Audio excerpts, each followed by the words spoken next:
makisalamuha sa kalsada, sa dami ng sasakyan at driver na kamote, kailangan pa rin depensahan ng aking sarili, magmamaneho at syempre ang aking mga pasahero.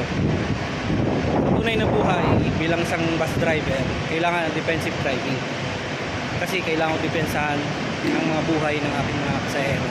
At syempre ako bilang driver, kailangan ng defensive. At syempre yung bus na aking dinadala, sa dami ng mga kamoting nagmamaneho sa kalsada, mahirap na magtiwala, iba-ibang ugali ang driver. At sa dami ng sasakyan, siksiga na. Kaya kailangan always naging pag-iingat at pagiging defensive driving. Yun ang ibig sabihin ng defensive driving. Hindi lang puro marunong ka lang magmaneho. At syempre, marunong ka rin sa disiplina sa iyong sarili, lalo pagdating sa pagmamaneho sa kalsada.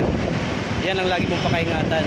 Importante ang buhay mo, lalo yung mga pasahero. Kaya sa tuwing magmamaneho ka, kondisyon ka dapat. Hindi ka pwede basta-basta lang magmaneho, magpatakbo. Kailangan marunong ka rin. Palakihin mo, palawakin mo ang iyong kalaman. At kailangan disiplina. Ganon ang pagiging defensive driver. Kaya ingat lagi sa biyahe. Ako yung Pastor si Jigo, lagi nagpapaalala. Ang buhay ay isa. Kaya pakaingatan.